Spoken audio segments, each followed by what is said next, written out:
Jury deliberations resume at 9:30 this morning for Trump's New York trial. A verdict could be handed down today after jurors requested to re-examine several key pieces of testimony. That includes David Pecker's testimony regarding a phone conversation with Donald Trump, Pecker's testimony about the decision not to finalize and fund the assignment of Karen McDougal's life rights, his testimony regarding a key 2015 Trump Tower meeting when he allegedly hatched a conspiracy with Trump and Michael Cohen to help get Trump elected, and Cohen's testimony regarding that same Trump Tower meeting.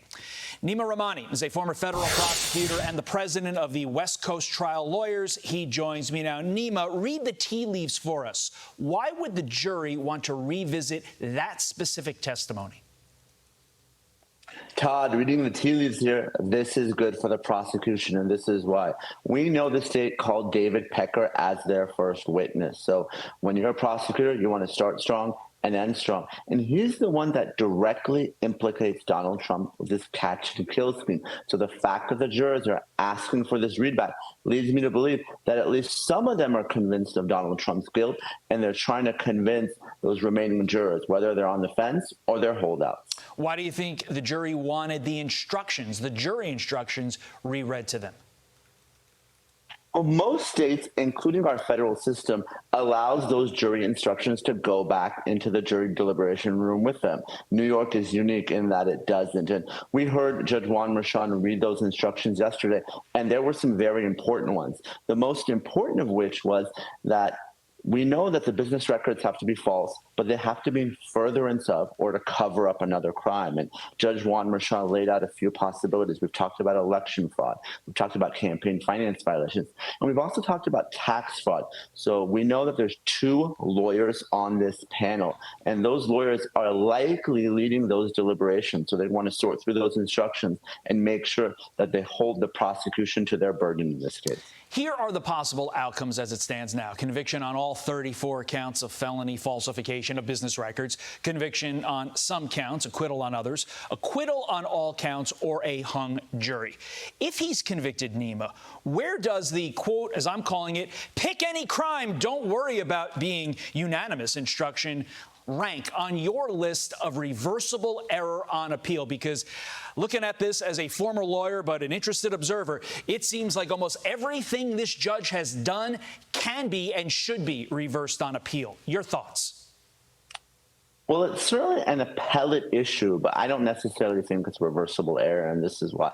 I know the former president is unhappy, but if they were separately charged counts, then absolutely, the jury would have to be unanimous, whether it's tax fraud, election fraud, or campaign finance violations. But if you look at New York law, it just requires that the business records be false and in furtherance of another crime. So as long as the jurors unanimously agree that another crime was committed and the business records furthered or covered it up, that should be enough for New York appellate courts. But again, it does create an appellate issue. Ultimately, I don't think the former president will be remanded to custody or sentenced to prison regardless of the outcome in this case, even if he's convicted of all felony counts. So this will just be one additional issue in Trump's appellate team can turn to when they appeal a conviction, if any. Yeah, the other one, I think, being the main one being, hey, we didn't know what we had to defend against until literally the summation, and that's not right. Before we let you go, there's an update for Diddy. A grand jury could soon be hearing from his accusers. Do you expect prosecutors to present a full history? And I'm talking every single accuser testifying in front of that grand jury to basically build the case against Diddy? I don't think you mean every accuser, Todd, but there will certainly be many, and this is why. Normally, if you're a prosecutor, and I've prosecuted many of these cases, you don't necessarily want your witnesses before the grand jury, and the reason is you're creating potential impeachment evidence that can be used against them at trial to cross-examine them. But I think this case is unique because we know that Diddy is going to litigate this case. There's no possible deal he'll be given or one that he'll accept because he's going to look at 10 or more years in federal prison. And there's the possibility that these victims go sideways at trial. They might not show up. They may renege on their stories because they're either scared or they have a financial motive not to testify against Diddy because they're paid off. So I think prosecutors want to lock in those victims, make sure they testify under oath before the grand jury, before they return that indictment. That way, the case will be bulletproof when they go to trial. Neama Rahmani, appreciate your time and your insight. Thank you, sir. Carla. I'm Steve Ducey. I'm Brian Kilmeade. And I'm Ainsley Earhart. And click here to subscribe to the Fox News YouTube page to catch our hottest interviews and most compelling analysis.